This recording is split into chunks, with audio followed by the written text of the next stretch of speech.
My fellow brothers and sisters, something happened just a few days ago that shook me to my core, and I can no longer keep this silence. At exactly 3 a.m., when the world was asleep, my phone rang with an urgent call from Uganda. It was Bobi Wine.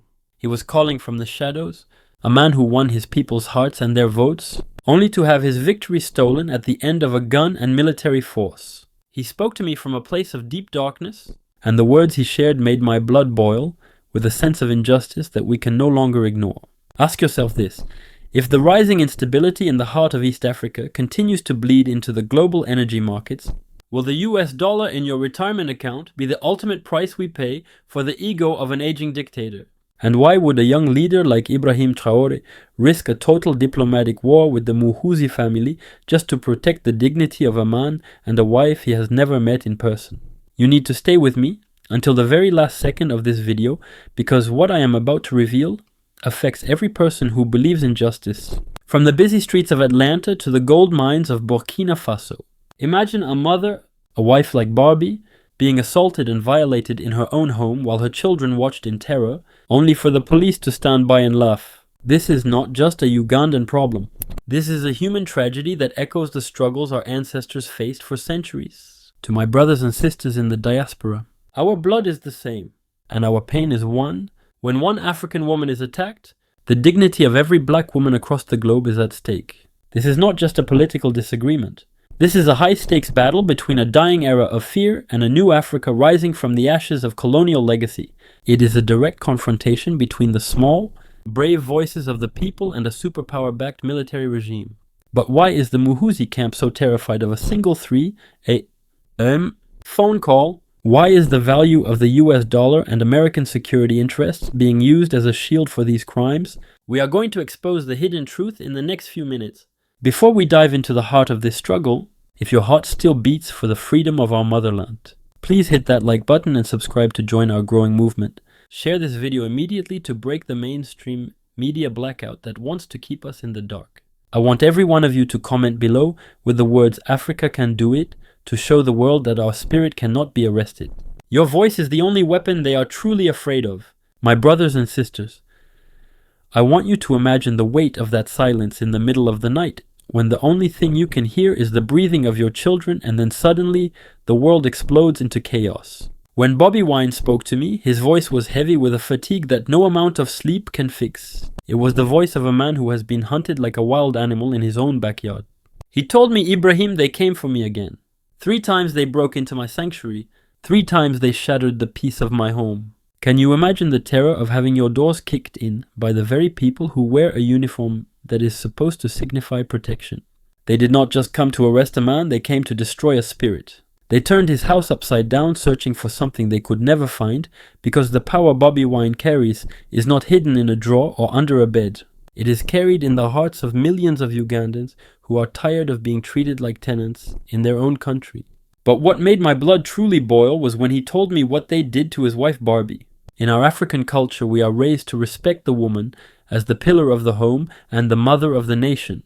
To lay a hand on a woman, especially in front of her children, is not an act of strength. It is the ultimate confession of cowardice. The police and the military, who are paid by the taxes of the hard-working people of Uganda, stood there and watched, or worse, they joined in the assault.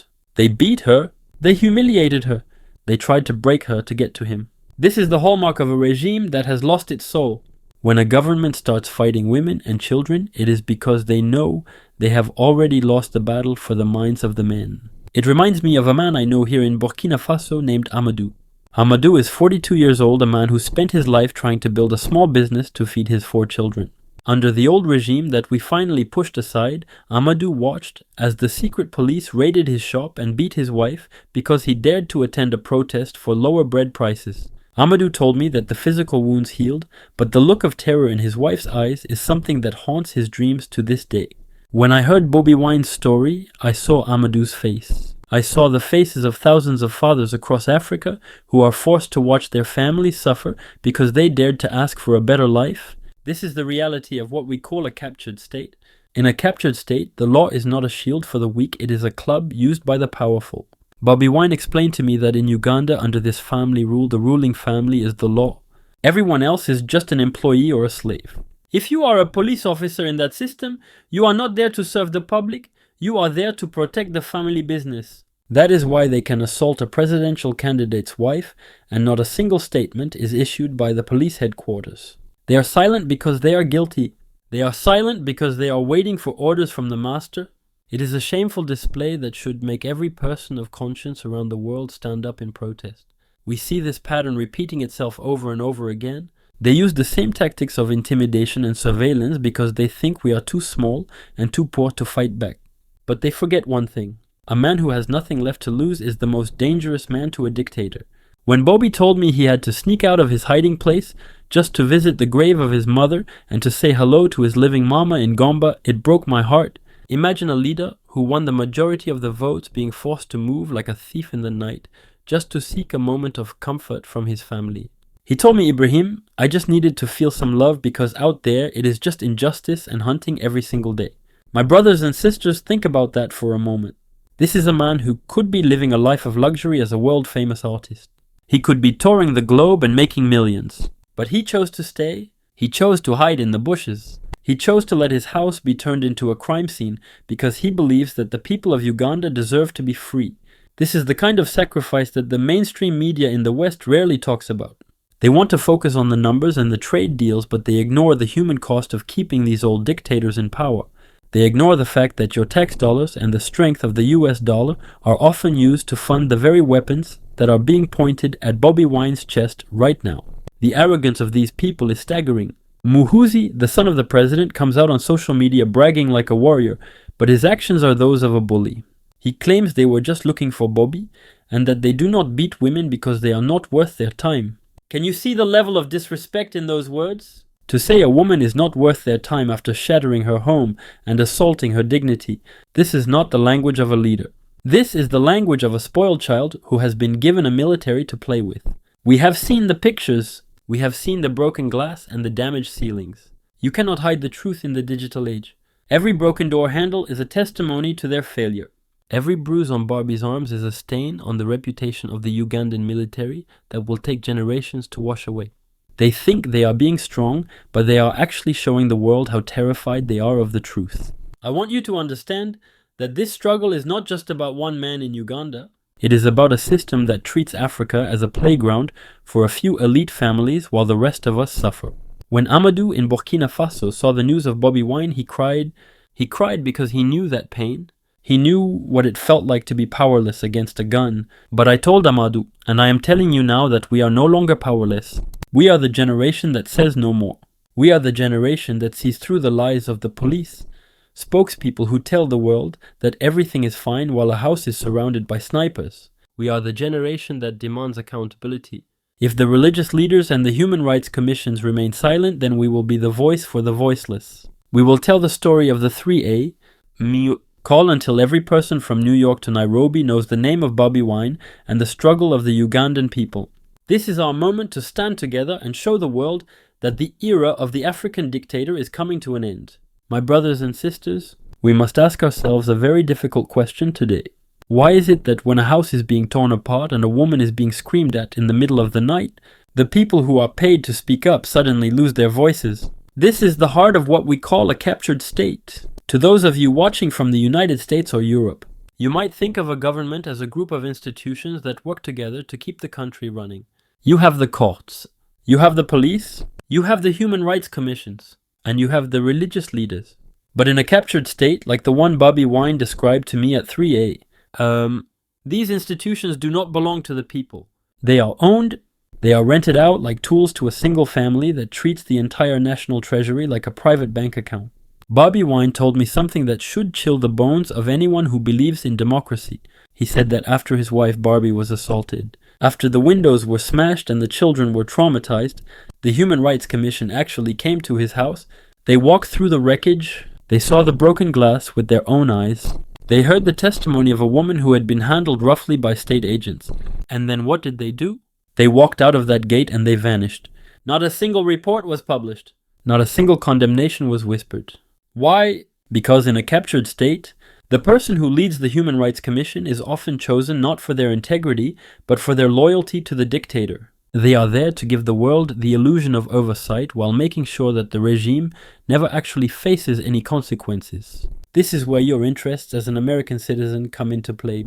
Every year, billions of dollars in foreign aid and security assistance flow from the West into countries like Uganda. This money is often backed by the strength of the US dollar, the very currency that stabilizes your pension and determines the price of the fuel you put in your car. When your government sends money to help with security, they tell you it is to fight terrorism or to keep the region stable. But when you look at what happened in Bobi Wine's home, you see that this security money is being used to buy the silence of institutions. It is used to pay the salaries of police officers who lie to the public. It is used to fund the surveillance systems that monitor Bobi's brothers and friends. When the US dollar is used to prop up a captured state, it is not an investment in stability. It is an investment in a pressure cooker that will eventually explode, and when it explodes, it is the global economy and your tax dollars that will feel the heat. I asked Bobi about the religious leaders. In Africa, the church and the mosque are the soul of the community. We look to our pastors, our priests, and our imams to be the moral compass when the politicians lose their way. Bobi told me that just a day before the raid, a group of religious leaders visited his home. They sat with his family. They saw that everything was peaceful. But after the violence, after the military surrounded the house like they were hunting a terrorist, where were they? They were mute. They were as silent as the stones in the graveyard. This is a special kind of pain for a man of faith. When the people of God see injustice and choose to remain silent to protect their tax-exempt status or their relationship with the palace, they are betraying the very gospel they preach. It makes me think of the elders in the villages of Burkina Faso who used to say that a leader who eats at the table of a tyrant will eventually find that the food tastes like the blood of his own people.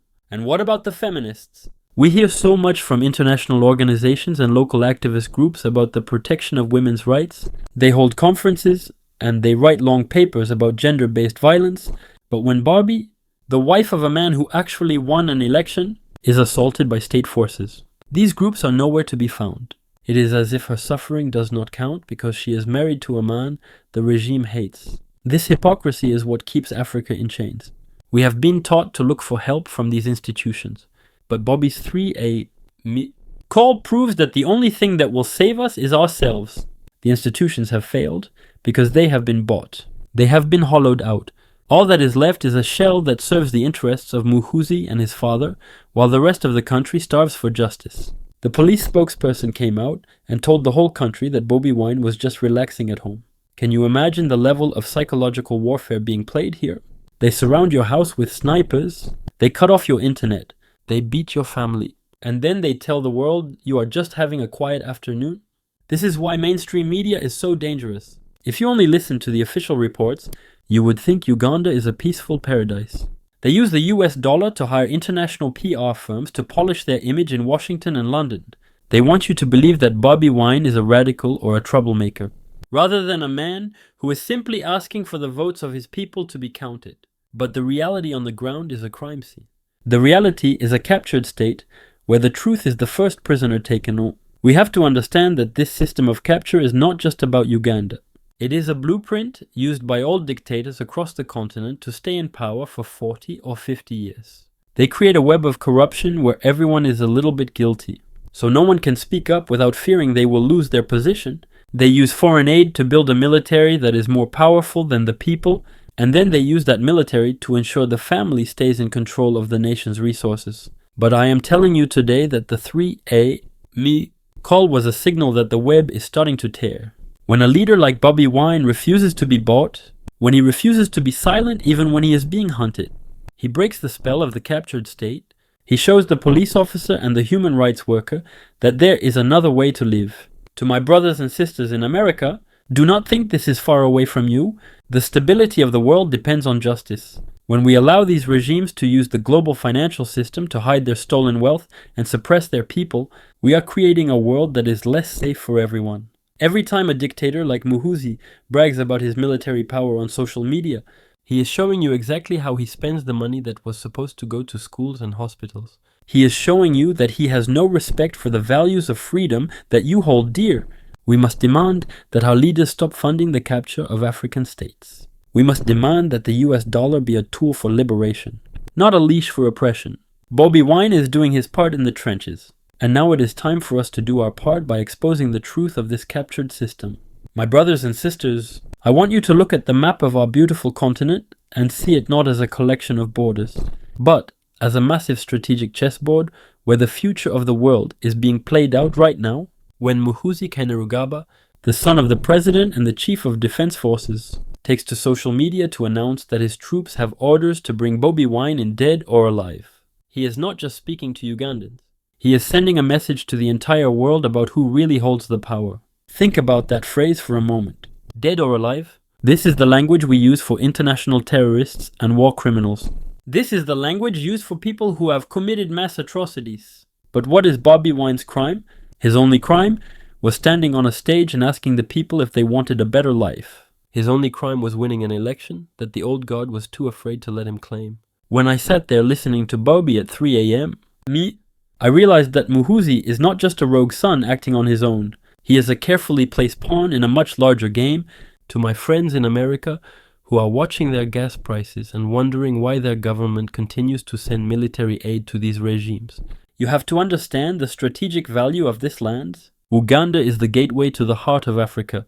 It sits on top of massive oil reserves that are just beginning to be tapped. It is a key partner in what the West calls regional stability in East Africa. But we have to ask ourselves, whose stability are we talking about? Is it the stability of the Ugandan mother who cannot find medicine for her child? Or is it the stability of the global energy companies who need a strong man to ensure the oil flows without interruption? Muhoozi writes these tweets, these arrogant declarations of power, and then he often deletes them. But as Bobi told me, the digital footprint is permanent. We have the screenshots. We have the proof of a military leader threatening a civilian candidate with death. This arrogance comes from a place of deep insecurity. They know that without their guns and their Western-backed technology, they would not last a single day against the will of the people. This is why they are so obsessed with Bobi Wine. He represents a variable they cannot control.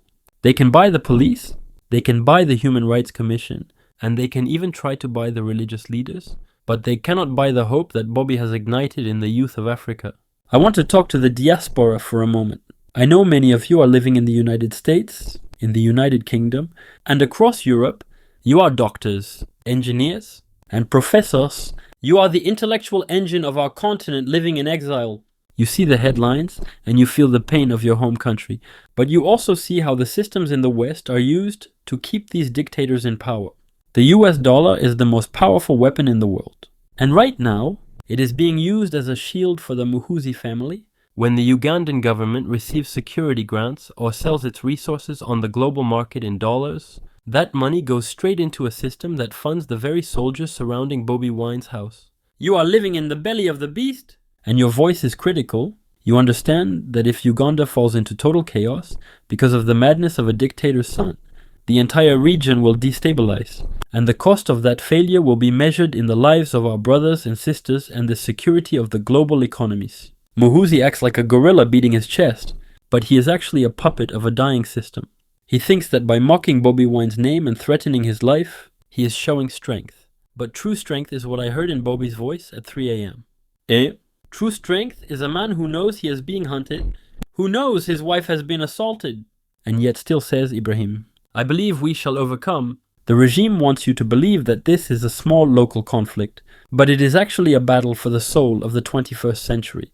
If a peaceful candidate can be hunted like an animal in a country that receives billions in Western aid, then no one is safe. The price of failure in Uganda is not just the loss of a democracy, it is the total collapse of the moral authority of the international community. We are seeing a coordinated attack on the entire leadership of the opposition. They are picking off Bobi Wine's team one by one. Leaders from the north, the west, and the central regions are being arrested on fabricated charges of terrorism. They want to leave Bobi isolated and alone so they can finish him off. This is a classic military strategy of encirclement. But what they don't understand is that Bobi Wine is no longer just a man. He is an idea. You can arrest a man, you can beat his wife, and you can even kill him. But you cannot kill an idea whose time has come. The idea that Africa belongs to Africans and not to a few families is an idea that is spreading from the Sahel to the Great Lakes. Let us be very clear about the stakes here. If the Muhoozi family is allowed to carry out their dead or alive order, it will trigger a wave of anger that will sweep across the continent. We have seen what happens when the people's patience finally breaks. In Burkina Faso, we reached that point. We decided that we would rather die on our feet than live on our knees. The dictators think they are safe because they have the latest technology and the support of foreign powers. But they are sitting on a mountain of dry grass. And Bobi Wine's courage is the spark. To my American viewers, you need to understand that your security is tied to the justice of our people. A world where dictators can hunt their rivals with impunity is a world where no one's pension, no one's home, and no one's future is truly secure. The 3 a.m. Mamfalma call was a warning. It was a call to action for every person who believes in the dignity of the human spirit. We are watching a strategic collapse of the old guard. They are desperate, they are loud, and they are violent because they know their time is up. They are using the US dollar to buy time. But time is a resource they can no longer afford. We are documenting every threat, every assault, and every lie. The world is watching, and the people of Africa are waking up. This is not just about Bobi Wine anymore. This is about whether we will allow the 21st century to be defined by the children of dictators or by the will of the people. We are drawing a line in the sand today, and we are telling Muhoozi and his masters that the world is no longer blind to their games. My brothers and sisters, as we look toward the horizon, we are witnessing the birth pangs of what I call the new Africa. This is not just a dream or a poetic phrase, but it is a concrete reality that is being built by the sweat and the courage of people who have decided that they have had enough of being the world's footstool. When Bobi Wine called me at 3 a.m., he was not just a victim seeking sympathy, he was a general in a continental army of the mind, sharing intelligence with a fellow soldier. He told me, Ibrahim, even while I am on the run, even while they are hunting me like a criminal, I am still visiting the leaders. I am still meeting the cultural elders, and I am still charging the people to play their part. This is the essence of the new Africa, where leadership is not defined by the size of your motorcade or the number of soldiers at your gate, but by the depth of your connection to the people you serve. You see, the old dictators in Uganda and across our continent think that if they can just cut off the internet or surround a house with military helicopters, they can stop the flow of history. But they are fighting a ghost. They are fighting a spirit that has already crossed the borders. I see this spirit every day in Burkina Faso, where our young people are no longer waiting for permission to build their own future. I see it in the eyes of the diaspora in the United States and Europe. To my brothers and sisters living in the West, you are the secret weapon of the new Africa. You are the ones with the education, the technology, and the global perspective that these aging dictators fear the most. You are living in the heart of the global financial system, and you see how the US dollar is manipulated to keep our people in poverty. But you are also the bridge. When you share these stories, when you demand that your representatives in Washington stop supporting these criminal regimes, you are doing more damage to the dictatorship than 1,000 protests on the streets of Kampala.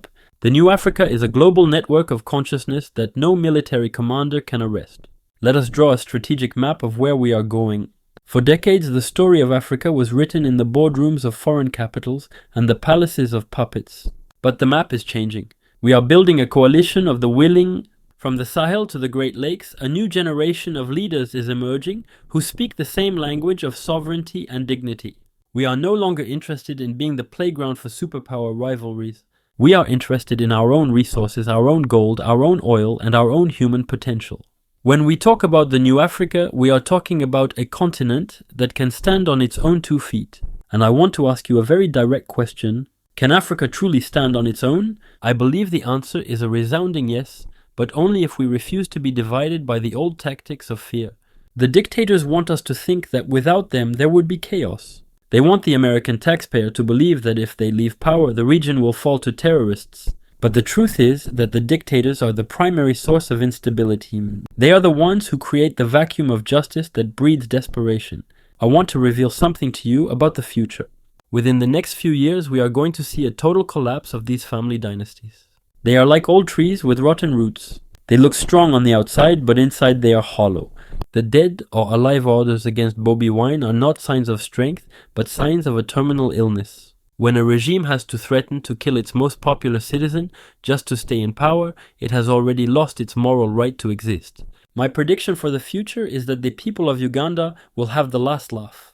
The military is made up of sons and daughters of the soil, and eventually they will realize that the people they are being ordered to shoot are their own mothers and brothers. We saw this happen in our own history, and it will happen again. The cost of failure for these dictators is total. They have no exit strategy because they have committed too many crimes. That is why they are so desperate, but their desperation is our fuel. We must talk about the price of this transition. To my friends in America, I know you are concerned about your own security and the value of your dollar. You should be. A world where Africa is unstable is a world where energy prices are volatile and global trade is at risk. But the stability you have been sold by the old guard is a lie. True stability comes from a middle class that has purchasing power and a government that respects the rule of law. A free Uganda, led by the will of its people, would be a much more reliable partner for the world than a family-run military state that could collapse at any moment. When Africa rises, it does not just benefit Africans, it benefits the entire global economy. It creates new markets, it brings new innovations, and it ends the cycle of migration born of despair. This is why the struggle for Bobi Wine's life is a struggle for the future of the global community. I want you to think about the emotional enemy we are facing. It is not just Muhoozi or his father. The enemy is the arrogance that believes some people are born to rule and others are born to serve. It is the injustice of a system that allows a few people to live in luxury, while the man who grows the food cannot afford to eat.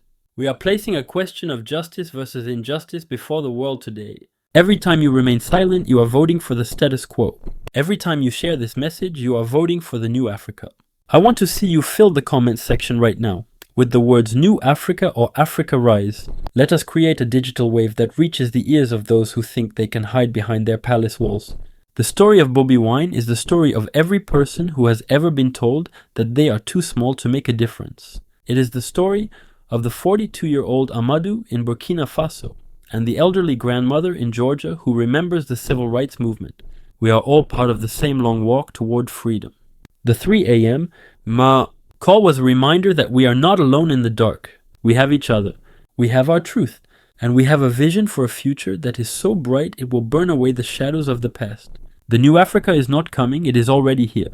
It is in the courage of Barbie as she stands tall after the raid. It is in the persistence of the activists who refuse to be silenced. And it is in you as you watch this and feel that spark of fire in your soul. We are the ones we have been waiting for. The era of the dictator is over, and the era of the people is just beginning. My brothers and sisters, as I draw this conversation to a close, I want you to remember that 3 a.m. call once more. I made a promise to Bobi Wine that night. I promised him that as long as I have breath in my lungs and a platform to speak from, I would not let the world forget the struggle of the Ugandan people. I promised him that Burkina Faso and every freedom-loving soul across this continent stands in solidarity with him. Today, I am keeping that promise, but I cannot do it alone. This is more than a video. It is a testament of our collective will and a bridge between our past struggles and our future victory. I want to invite you now to join me in a sacred ritual of solidarity. If your heart beats for the liberation of Africa, if you believe that justice must prevail over the bullets of a dictator, I want you to do something powerful right now. Close your eyes for a second and think of every mother, father, and child who is currently living in fear.